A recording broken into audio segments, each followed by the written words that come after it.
Hello, and welcome to Just Keep Writing, a podcast for writers. By writers. To keep you writing. I'm LP. I'm Sameem. I'm Shingai.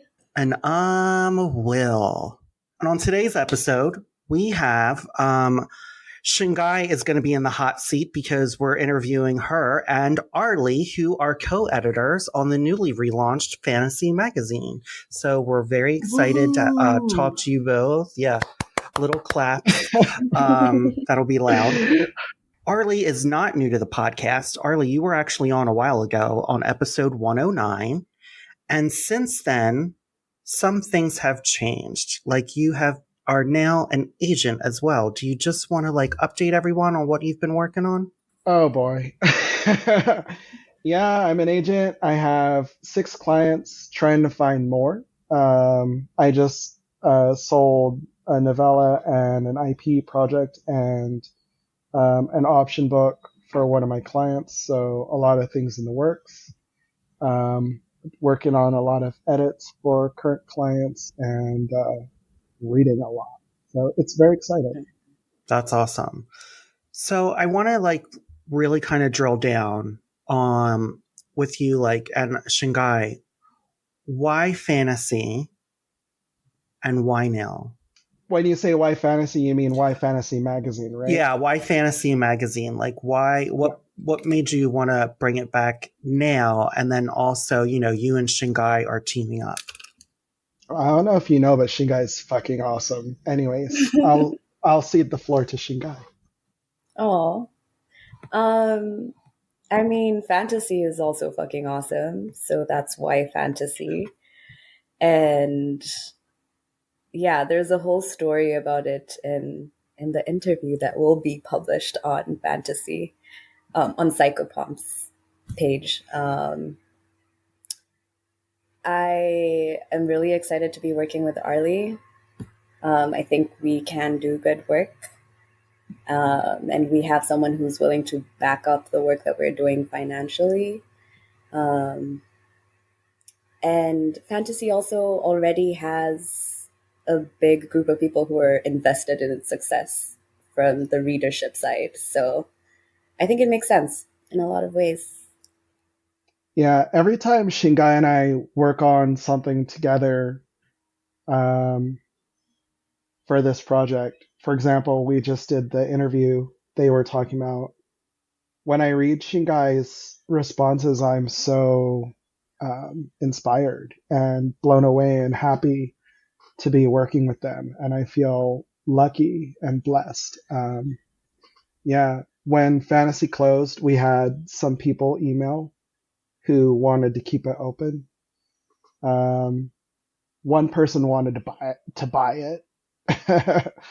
Long story short, John, who owned Fantasy before, who bought it from Sean Wallace, sold it to Sean Markey of Psychopomp. And Sean wanted to work with me, and I wanted to work with Shingai. And when I told Sean I want to work with Shingai, Sean was like, hell yes. And Shingai, you had already been lined up to do a novella with them. A novelette, yeah. A novelette, yeah. Yeah, so it just came full circle because Sean had asked me if I would be down to write a novelette for them. And I said yes. And then Arley asked me to co-edit with him. And I said yes. And Here we are. Which makes sense because I think if you're an editor or publisher, if you're someone out there who invites people to write, if you read Shingai's work, it makes sense that you would invite Shingai to write something for you because Shingai is a fantastic author. We all agree. We all agree, and we all know she's amazing. Yeah. So I remember on episode 109, Arley, when you were on, you talked a lot about being inclusive, and it's just something that should be as is. You're the last time you spoke to Marshall and LP, you were like, it's not something we actively say because we are going to be, and it's going to be shown in what we publish. Yeah. And I think that was a really amazing response because when you do look at the other numbers of BIPOC or queer, or anyone who's not the dominating, of culture. Demographic, Yeah, you don't see the numbers, even though they make claims that they're inclusive. So what do you think that you're taking from everything that you've learned now into doing this new launch of fantasy? And also, same question, also, Shingai, for you. Like, what do you feel like all your experiences taught you that you're going about and editing fantasy now? Yeah. For me, it's, yeah, I don't want to talk shit about anyone. And I don't think it's I cool to do. talk shit about anyone. Yeah, I mean, y'all can. I do. Faya, ran the numbers and they published the numbers. And I've published different kinds of numbers in my column at FNSF. And I think that you don't even need the numbers to know who publishes what and what kind of stuff they publish. And I think it comes down, at least for me in my worldview, it comes down to what you are naturally inclined to be into. And I think that a lot of people who are in the industry grew up reading a lot of white stuff, and that's what they read. And that's a lot of times the culture that they come from. And so those are the stories that they gravitate to. And being a queer person of color, the things that I tend to gravitate to naturally are going to be a little bit different. And the way that I understand stories is going to be a little bit different. And I also, I've made it my personal job. Yeah, and I don't really talk about this a lot, but I made it my personal job to try to understand people who are different from me. If somebody's sitting across from me and they're different from me, then I try to understand what that is and what that's like and to relate to it in my own way. And to me, it comes back to Buddhism. There's this saying, Sabe Samkara Dukkha, Sabe Samkara Anicca. We all suffer. Everybody suffers. I feel like if you suffer, you know what suffering is in someone else's perspective, even if it's a slightly different flavor. You know what it is to suffer. If someone says I'm suffering because of XYZ, you don't need to be that same person to relate to it, to identify it, to appreciate it, to sympathize with it. And so for me, that goes back to editing and the things that I do in genre. I don't have to be a specific identity to try my best to understand it, to relate to it, to understand, and to make it my job to appreciate it as much as possible. Just like I would want someone to understand my things, even if they're not in the same identity as me. And so part of it is just who I am, where I come from is going to be a naturally different way to understand subtext, context, all of that stuff. And then part of it is, a deliberate mission to understand other people. So that's where I come from in everything I do, not just editing. Editing is just, the way that I edit is just a symptom of that. I love that. Shingai? I was just thinking about how this is why I said yes to Arley when he asked me to be the co-editor.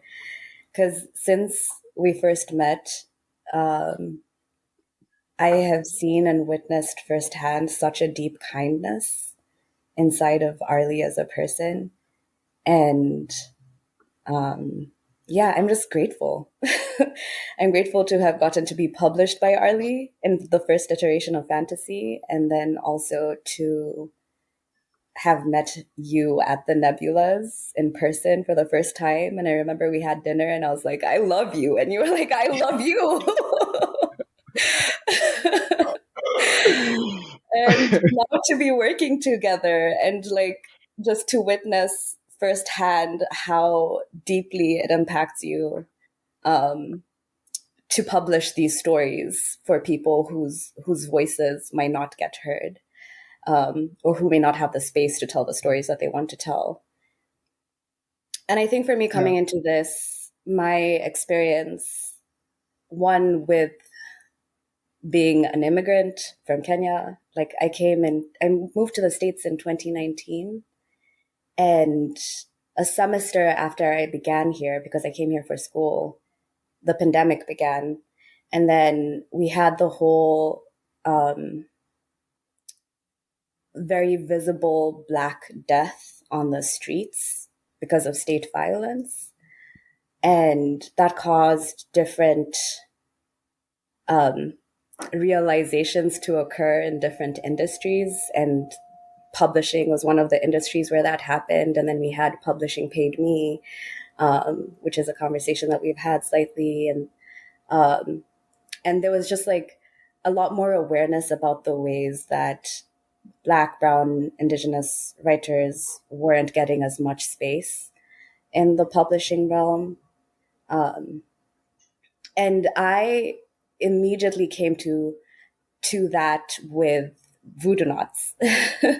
That's something that me and Yvette and LP and HD Hunter have been collaborating on for the last couple of years, because we knew that that space was needed. And the more that we've done it, the more we've been made aware how important it is, because there's so many Black writers who have now found community through spaces like that. And I think that there have been different iterations of that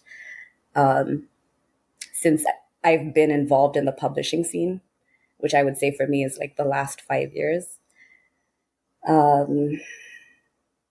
Yeah, and I think that fantasy, since I've been aware of its existence, has also been deeply invested in publishing marginalized folks, and my vision aligned with fantasy and from its conceptualization.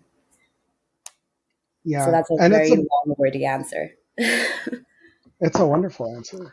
And it's a bummer. Shingai mentioned that somebody was willing to financially back us, and that's true to a degree, but it's a bummer because, I mean, the main reason it closed in the first place is money. And, you know, Scott Andrews, who runs Beneath Ceaseless Skies, has been very public about the fact that even his mag, which is like multi Hugo nominated, Hugo winning, lots of Hugo winning stories, blah, blah, blah. Even that mag, it's like a tiny, tiny fraction of readership financially throws in for the mag. I think there's a culture of entitlement. Like, we want to read stuff for free. We don't want to have to pay for it, which is great. And one of the things that Shingai and I talked about was accessibility to stories, which is tricky because, on the one hand, you want to pay writers and other creatives, but on the other hand, that money's got to come from somewhere. And so in the case of the earlier iteration of fantasy, we had a lot of readers, but people were not throwing in money, and so it closed. It's not like there weren't readers. There were readers, but not enough readers paying for it. And it's going to be the same thing now, because the person who is financing it from their own pocket. They don't have a lot of money to put in. So it's going to be a very slender magazine. We're going to do the best we can. And ultimately, you know, we're going to create as much space for awesome creators and stories as we can. But at the end of the day, it's always going to come down to readers either pay for it or they don't. And if they don't pay for it, then it stops running. You know, that's it. And so, unless we get a rich millionaire to sponsor us, that would be great. Yeah. Yes. Yes. Yes. If any rich millionaires are listening, throw in, you know, we don't need a lot. That's our target demographic. So There we go. Yeah. Well, this is what is interesting to me, because I was just having this conversation with Devon, who, you know, edits Faya. And Devon's great. Yeah. And I was saying, you know, what about creating like first look deals? So like I have clients who I work with and on that are actively trying to produce work by marginalized communities in Hollywood. And is that something you think that like having a first look deal where they are the first ones to look at any of these short stories that Fantasy is producing, that they would want to create into a multimedia type of content, but also help the magazine? Has that something that's ever been like come across in any of the magazine spaces you both have been in, that could be a possibility? I'll just put it to you this way. If you think that fantasy could realistically set something up like that with somebody that you have in mind, please email Sean Markey and let him know and drop him the connections. Whatever financial sources that we can get, I'm personally happy. Sean owns the company. So the decision is Sean's, and he is open to suggestions. But he doesn't necessarily have Hollywood contacts.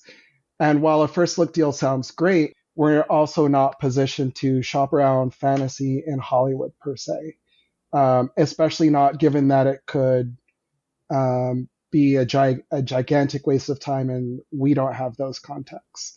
So if you think you can make it happen or help it happen, please do email Sean. 1,000%. Like I was just wondering, like in the fantasy realm, like does that ever, like fantasy and science fiction, like magazines, like how Boom did, or like these smaller comic book companies try to go after them? Has anyone ever tried to do that, or is it just because of time and all the budgets are just so tight that you're kind of pulled? As far as I'm aware, I've never seen that happen with a genre magazine. If you think this is something you can help set up, please email Sean, because Gotcha. It is above my pay grade. It's something I have nothing to do with, and it's something I haven't seen happen with magazines personally. So that brings me back to my next question about like time. You and Shingai are reading, you're like splitting up who's reading stories. Like you have no slush readers. And I know Arley in our last episode 109, you really mentioned of how important that was to you. That you want to make sure that you are picking and crafting the right stories. So tell me about that process. And you're still like not wanting slush readers. Like you and Shingai are actually reading all of the stories. Correct. Yeah. Shingai, do you want to talk about it? I mean, it's a lot of work. But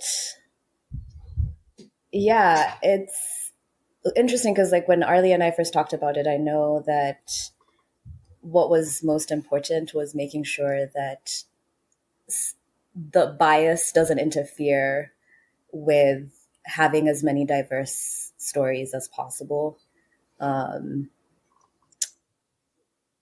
Yeah, I don't know how I feel about it. So, Arley, I'm going to give it to you. Okay, yeah, it is a lot of work. And I think Shingai was also, correct me if I'm wrong, but I think Shingai was surprised by how many submissions we got. Oh, yeah. You kept saying that we were going to get many. And I was like, yeah, but like, I mean. Will we really? How many did you guys get? Or can you say how many you got? Sure. We opened for 1 week and we received over 1,500 submissions. So keep in mind that's poetry, flash, and short fiction. So they're not all short stories. But also keep in mind that we didn't really prepare people. We weren't like, oh, we're going to open in 3 months. We kind of dropped it really fast. We're open. Now we're closed.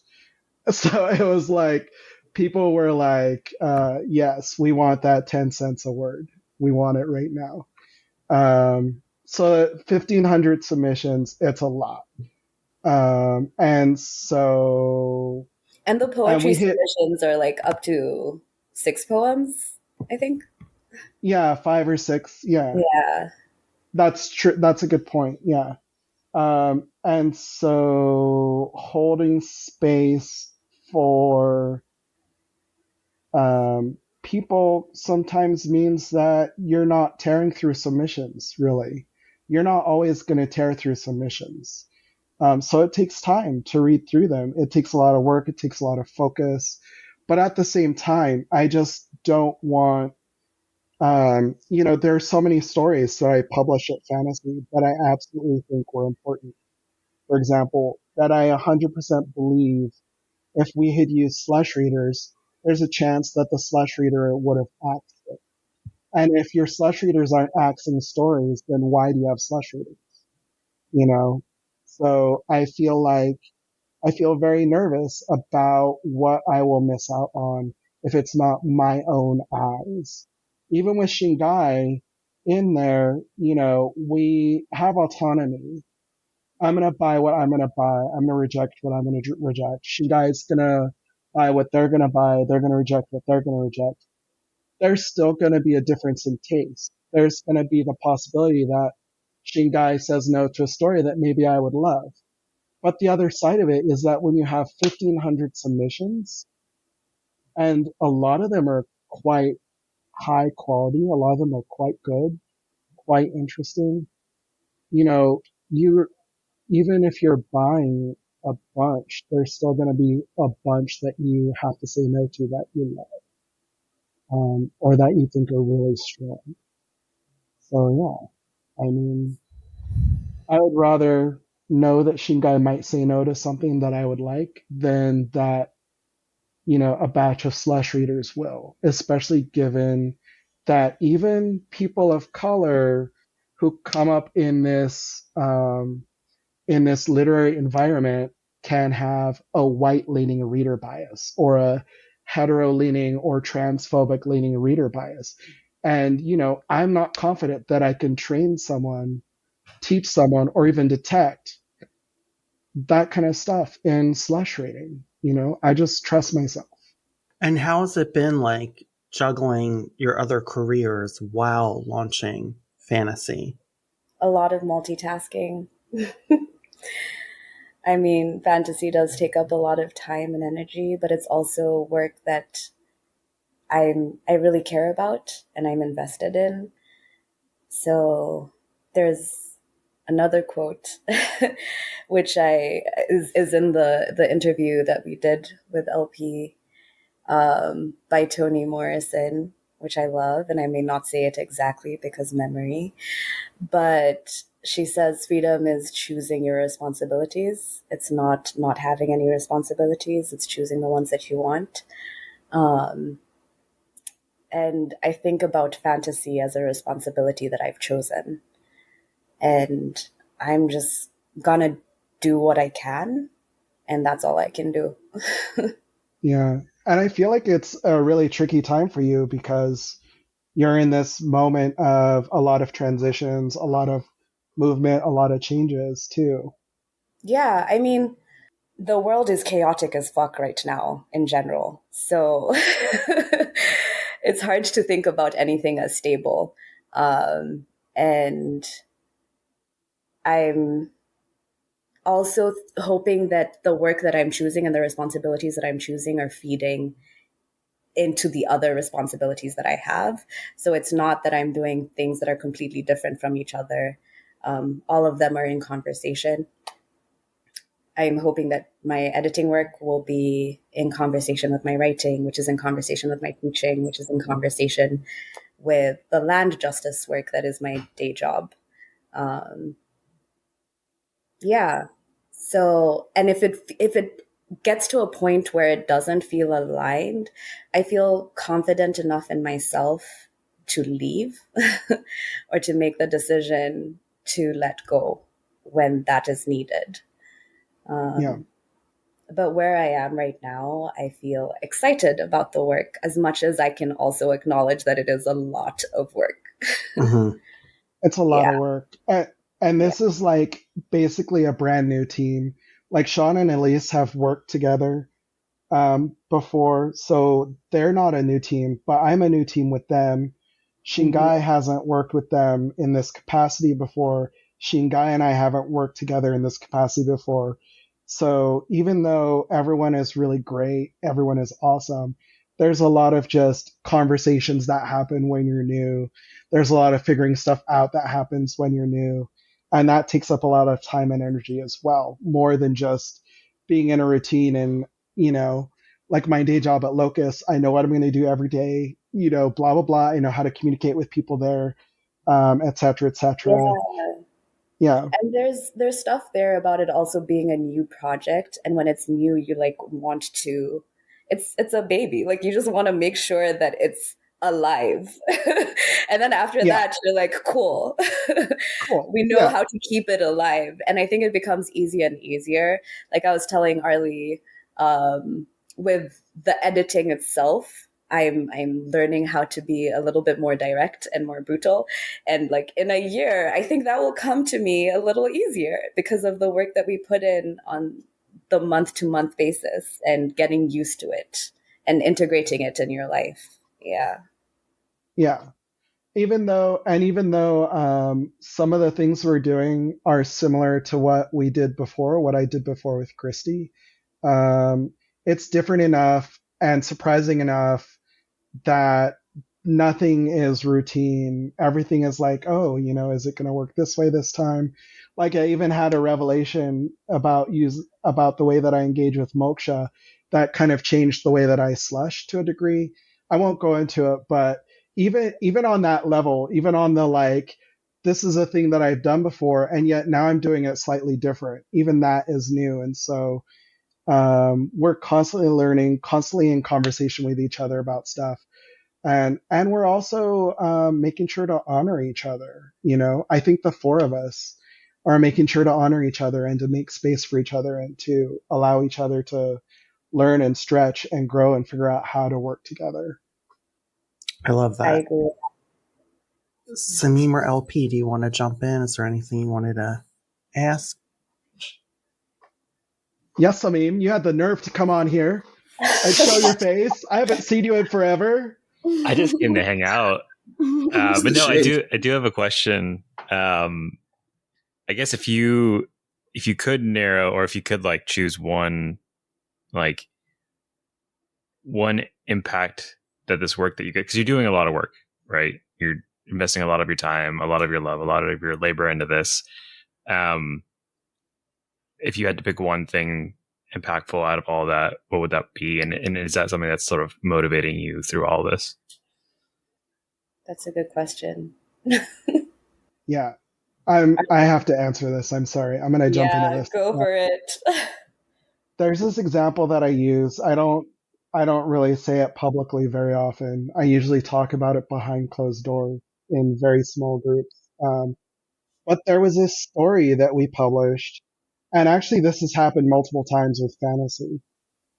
There was a story that we published that a reviewer kind of trashed.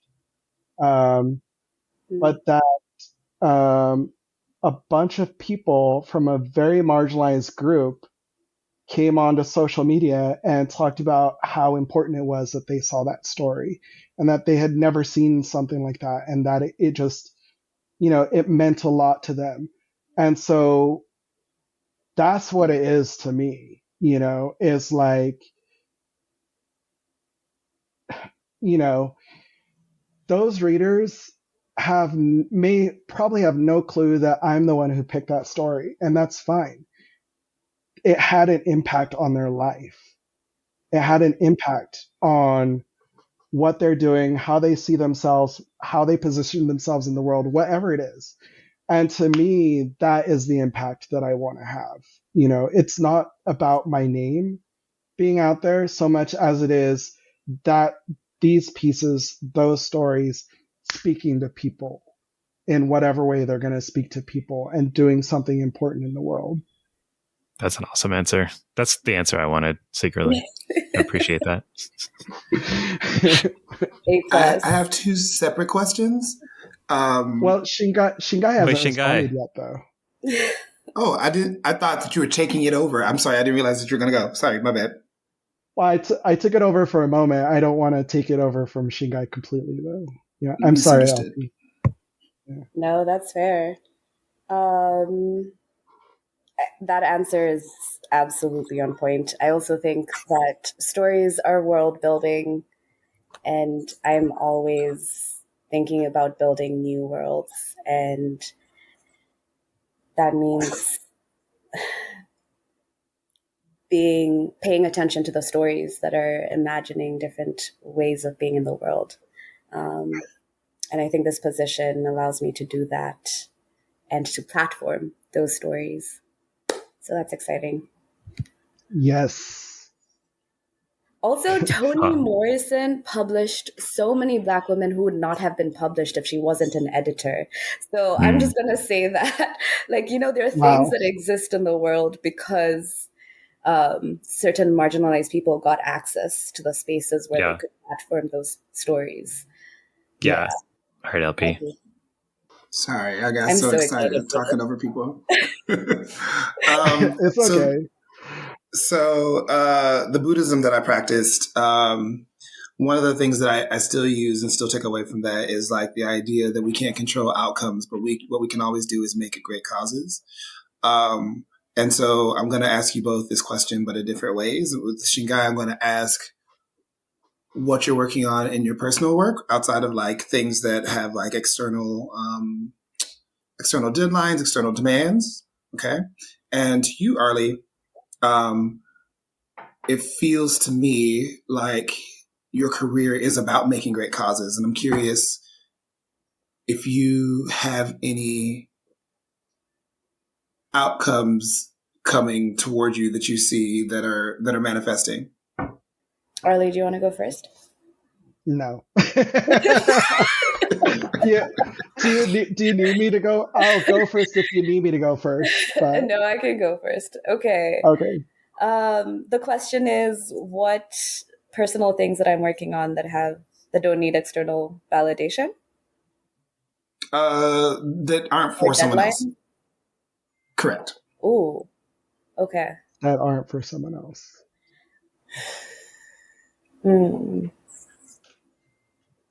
LP's got the stumpers. Yeah, I'm working on being a beginner at a bunch of different things. I realized this the other day because I live in Vermont, where, as all of you know, there is not much to do and not as many Black and brown people to co-create culture with on the day-to-day. And I had to learn from living here how to engage with it in a way that I found entertaining, or I found joyous, or I found creative, or I found life-giving. And that's been being out in the land, nature, like hiking, like learning how to swim in the fucking river in the summer. I started shooting bows and arrows. That's something that LP keeps reminding me. And I was a BIPOC camp counselor, which is a thing that I had never done before.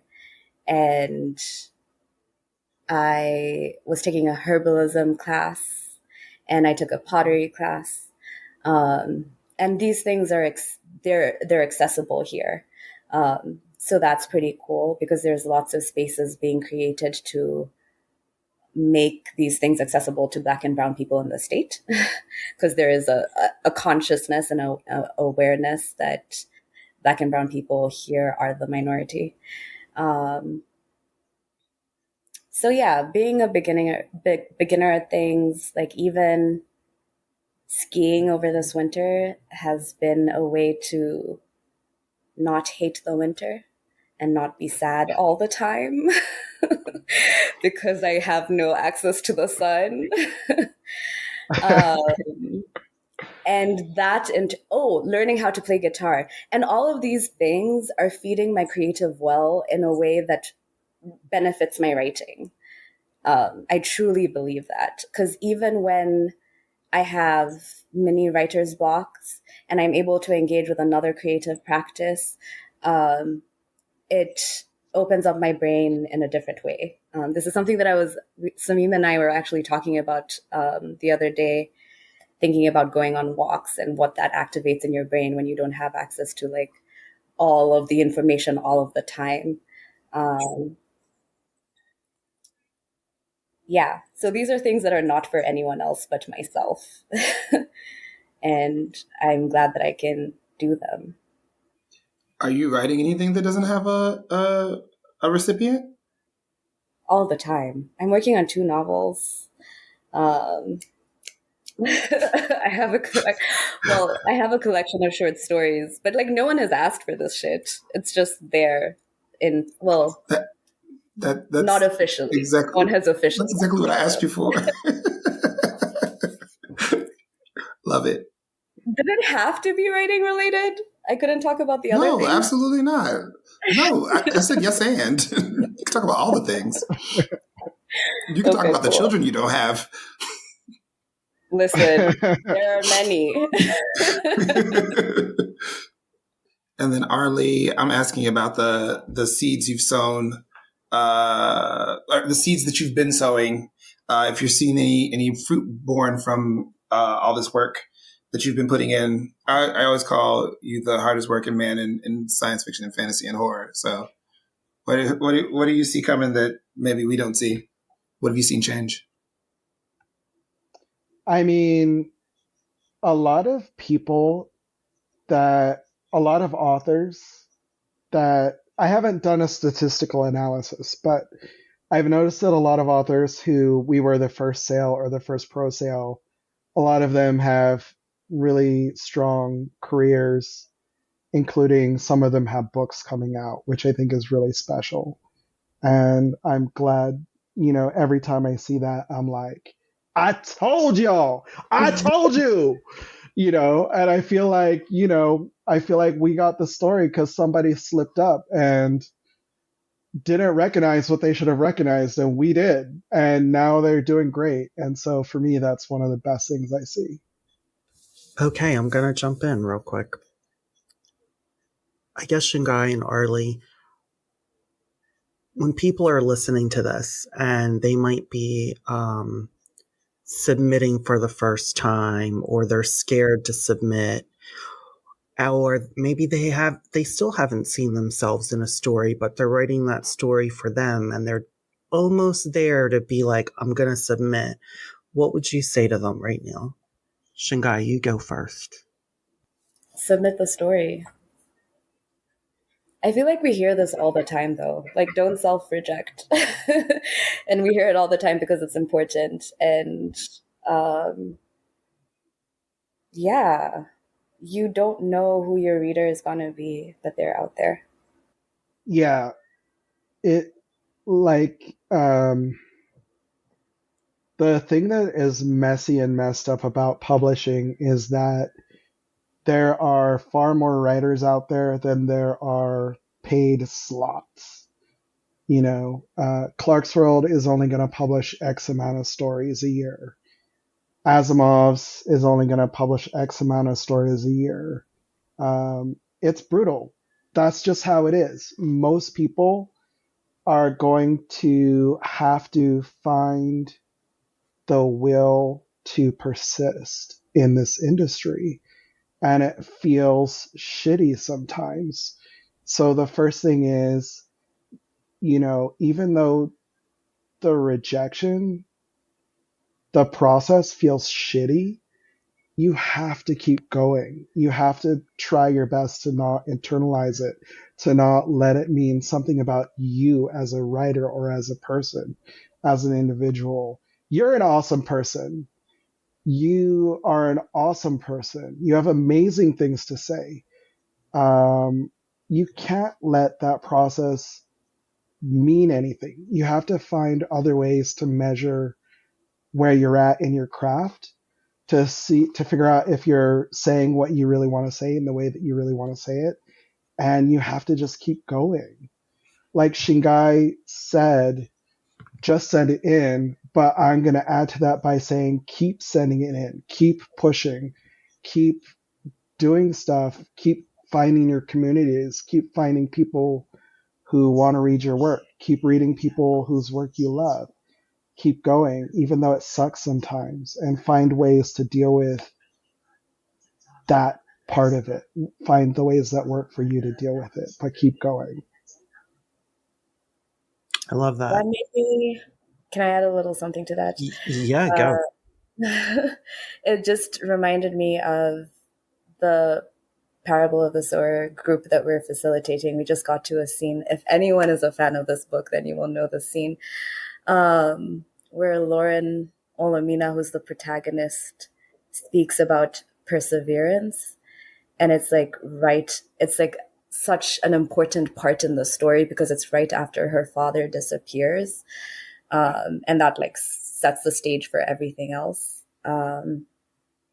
And I'm thinking about how that was also an ethos that Octavia Butler carried in her work. And yeah, persistence and perseverance. Yeah. Go For ahead. me. Kind of jumping off of that, plus something else Arley just said around community. I feel like when I think about community and writing community, I think you two are two people who I think are really good at this and have found ways to give back and cultivate community in so many different ways. I guess like I think that's something a lot of people struggle with, something I struggled with in the past. What advice would you give folks? And this might be too long. It might be a whole separate episode. But around like creating that community to grow yourself as a writer, to build relationships and like honestly just have more fun with it, and worry less about the submission process until you get to the point where like you're doing this for your community. The submission thing comes afterwards. I mean, advice around finding community, I would say don't just... Or building it. Okay, building community. I like building. There's lots of writers groups on the internet all over the place. When I was doing my MFA, that's one of the things that I struggled with because, again, I came right before the pandemic started and I was in a new country, a new continent, halfway across the world, and we were masked and staying inside. So there was no physical connection in the ways that it would have been outside of that. And looking back, I'm grateful that the internet existed because I was able to connect with Yvette on an internet forum for MFA writers from Africa who are looking for community. And we didn't meet for 2 years, but we started Voodoonauts before we actually met in person. I also didn't meet lpkindred. I still haven't met Hugh, HD Hunter, in person. But we were able to build this world, like a whole mini world in the spaces of the internet. And I think part of that is also thinking about what you need and what you're missing. And there's bound to be other people who feel the same way, who are missing the same things and who are looking for the same things. And I don't think I would have gotten through the last few years without the Voodoonauts community, for example. Yeah, I think most writers are introverts. Many are also shy on top of being introverts. And doing things like seeking community can be very challenging. But I think the first thing is to know that, even if you feel that way, most writers feel that way. So you immediately have something to bond about right there on, and that there are other people out there. And it's not always easy to find those people. And you don't find them unless you take some kind of chance, unless you take some kind of steps, whether it's going online or going to a convention or, following someone on your favorite social media platform or whatever it is. I mean, it's just like with writing, you're not going to get published unless you send your stuff out. And you're not going to find community unless you do something, whatever that is, that's right for you. And, I'm not going to lie. There are a lot of terrible people in genre. you know? And we talk about, you know, I'll sit here and talk about reader bias and all this stuff and the statistics in different venues. But at the same time, you know, many of those places are in their mind trying their best or whatever. And there are other people in genre who are unapologetically racist or unapologetically misogynist, and they are very happy to grind you down, take advantage of you, hurt you, do whatever they're going to do. And so I think you also you have to do something, you have to try something, but you also have to protect yourself, and you have to know that it's okay to protect yourself, and that you know, at the end of the day, the possibilities are really wonderful. Even I'll hang out with really cool people, and I've met a lot of really cool people, many of them here right now talking with me. But you know, at the end of the day, I'm exhausted by it. I'm an introvert and I'm shy, and it's not easy. And I'll go to my room and I'll be like, I just want to be alone for a while and not talk to anyone. So even I'm that same way, but I know these awesome people here, and I know a lot of other awesome people because I took chances and I went through my own bad experiences, and I kept going, and I found those cool people and I connected with them. Thank you. I think that's a really good point too, is that sometimes even when you're going in these spaces, it might not happen the first convention that you go to, and it can feel a little sad. You know, I remember going to certain conventions where I was really just hoping I would click, and it didn't happen the first time, didn't happen the second time. Like, it takes a minute to find your tribe and to find people who really want the best for you. You know, I was talking to one of my childhood friends who always wanted to be a writer, and she is actually a really great writer, but she hasn't really pursued it in any way of like consistently writing or submitting. And she said to me something last night. I wonder if she's listening. Emily, if you're listening, really pay attention now. She said, all writers are in competition. And that struck me as someone who doesn't have community, because I certainly feel, all of you on the podcast especially, I feel like I want the best for you. I want you to be the ultimate winner because you're my friend. And why wouldn't I want you to have the best? And I said to her, I said, then you just haven't found the right people to be around, because if one of my friends wins, it feels like a win for me. And I feel like that's really important, to surround yourself with people who want you to do well, who want to celebrate the wins and the losses with you, and to remind you, like everyone here has for me, that I'm a good writer, or that I can keep doing this. So if you're listening, everyone, and Emily, don't give up. Find your tribe. It will happen. But I wanted to follow up on one thing that we kind of briefly went about, and it's about paying for art. I feel like this is a societal problem.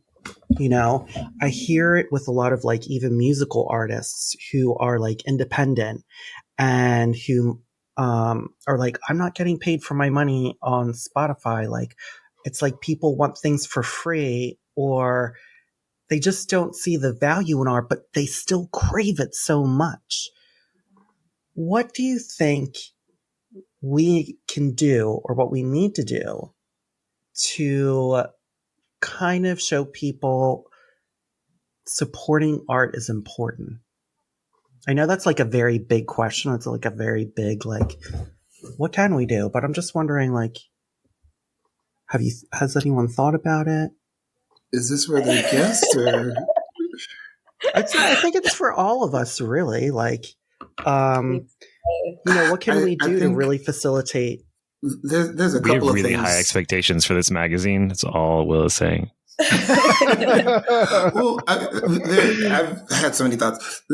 All the entertainment industries position themselves as telling the artists who work within them that there are only so many spots, creating a scarcity mindset that is really ridiculous, considering that anyone can make a magazine that lasts for one issue, put out said issue, and then it's one and done. But we could flood the marketplace with work, right? I think that, part of this, like the DIY aspect of some of the magazines is really cool because it exemplifies that spirit. But the other side of it is that we went through a thing toward the late 90s, early 2000s where we agreed that like music didn't need to be paid for. And now we're like 2 generations into people not understanding that music used to be a way for people to make a living. Like listening, every time you listen to a thing, people made a living off the thing. So there's those 2 aspects. But to me, I think, and this is not something that Psychopomp does, so I don't know. But my thought is, I remember in 2020, Mary Robinette Kowal essentially single-handedly ran a subscription drive for FIYA, which bumped it up into pro rates. And I'm like, a subscription drive would be kind of a really interesting and fun way to get some people to jump into fantasy magazine and keep it going quarterly, if not, bi-monthly, if folks have the spoons for that. I think subscription drives are great. They don't always work, and they don't always work for everybody. That's the thing about the magazine industry and about the creative industry, is that you just have to try something. I think you have to try different things. At the end of the day, what works really well for one place or one person may or may not work really well for another. And you see this. There are some mags that, they do crowdfunding drives and they'll get massive amounts of money. And there are other mags that try to do the same and they won't get enough to keep going. And it has nothing to do with fame. It has nothing to do with, popularity. I've seen popular mags try to do crowdfunding drives and not be able to raise that much, even though they are multi-award winning mags. So I do think at the end of the day, you just have to keep trying different things. If you end up not getting anything and you haven't tried anything, it's kind of like, but you didn't try anything, so you kind of can't complain. I think that a lot of people just open mags. They don't really know anything about business. They don't really know anything about, the internet or anything. They're just really passionate about genre or about fiction or whatever. And they're like, oh, I want to open a mag. A lot of times they don't even think about like, okay, well, it's going to cost you, $2,000 or $3,000 a month just to pay for the fiction, for example. They don't think about that. And so you end up with situations. We went into this, I made a spreadsheet. I made a budget. We talked a lot about finances, but we are all really busy. And so that's difficult. I don't personally have time to do a Kickstarter campaign, not to do it the way that it's supposed to be done. I don't have time to do grant writing, not the way that people do grant writing. And those are both things that have worked at other mags. And so I don't know what the future is going to be for fantasy. That's the truth. So that leads me to my last question then, is what is your hope for fantasy? What is your hope? What do you both hope that fantasy will bring to the world? Can I also just say to the last question that I think for me this is the revolutionary optimist in me, just being like, fuck capitalism. Like, these are the pitfalls of capitalism. Because I think about art both in terms of, yes, it needs to be supported, but also it needs to be accessible. And it needs to be accessible to everyone. So how do we make it accessible while also making sure that it's sustaining itself? And in the socioeconomic system that we live in, that is a precarious question. It is. It really is. I mean, we have people hoarding wealth while other people, have very difficult lives. We have huge disparities. But at the same I, time, yeah. go Sorry, ahead. Arley, I interrupted you. No, you go. No, I was just thinking about how like $5 in America also is a very different thing from $5 in Kenya. So that's also how I think about it in terms of like our definitions of accessible will also be different where you are based on where you are. And the only thing that is truly accessible is what is free. But then, like that isn't like we can't afford to have that conversation. I'm going off the rails a little bit. I'm going to stop there. No, it's okay. I think it's a weird, complicated topic because there's so many different angles you can come at it from. And I mean, the fact is that a lot of readership, could afford to have a magazine subscription, but they just don't. Yeah. There are a lot of wealthy people who love genre who could afford to support those mags, but they don't, and a lot of them do. Like, I've seen a lot of wealthy people donate huge amounts of money to genre projects, but then a lot don't. So, I mean, on the one hand, it's like, I do think capitalism is an issue, and I do think the scarcity mindset is an issue. And I also think the idea of, I think one of the issues is the idea of, on the artist side, I have to get into this mag or I'm not a real writer. That's also an issue because that feeds the scarcity mindset. What does it mean to be a real writer, quote unquote? What does it mean to have value, to feel like your art has value, or to feel validated? The importance of validation is part of the issue. But on the other side, the fact is that if we pay writers, bottom line, that money's got to come from somewhere.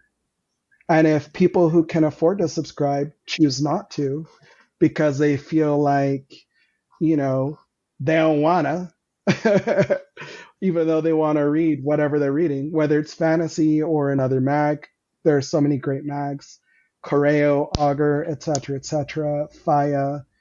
Even Faya doesn't get as many subscriptions as they deserve, and they've won Hugos. They've been on big stages. They've had signal boosts. The people who, going back to the initial question, ultimately, people who can afford to subscribe choose not to. That's it. They just don't want to. I personally think it has a lot to do with the internet and with a transition from seeing art as something that you pay to get to seeing art as something that you're entitled to see for free. But if you can afford to support the arts in whatever form it is, then you should, because plenty of people cannot afford to. And if you're supporting it, then people who can't afford it have that access to it. I love it. So, last question again. What is your hope for Fantasy Magazine? What do you hope that it's going to bring to the industry, to each, like to Arley and Shingai, to each other? What is just your hope for it? Arley, you go first. I mean, my main hope is just that, kind of going back to what I was talking about earlier, my main hope is that we publish something really cool and that it means something to somebody who reads it. That's it. We could talk about winning awards. We could talk about sustainability, blah, blah, blah. All of that is, like I hope the magazine can continue. But the real meaningful thing is, that we publish something and that somebody sees it who needs to see it. And that it makes a difference for them. That's what I hope. My hope, I have many hopes, that we find stories that move us, that we find stories that move those who engage with fantasy, that we find stories that create new worlds, that we find stories that show alternatives to what is oppressive about this world, that we find stories that are written by the kinds of people who thought that they would never have stories believed, their stories believed. Yeah, the list is long, but I'll stop there. The list is long. Yeah. I'm just like, every time Shingai says something, I'm like, exactly. No, but exactly. No, that too. Yeah, exactly. I love it. Well, thank you both for sitting down with us and talking about the launch of the magazine. It's very exciting. And this has been Just Keep Writing, a podcast for writers, by writers, to keep you writing. You can find us at justkeepwriting.org. Follow us on Facebook, Twitter, Instagram, and YouTube. Feel free to reach out to any of us on our social medias, and please jump in our Just Keep Writing Discord channel. Links to all of that is in the show notes. Lastly, please support our show by going to patreon.com/justkeepwriting. We offer daily writing prompts, early access to podcast episodes, and much more. Thanks for listening, and just keep writing.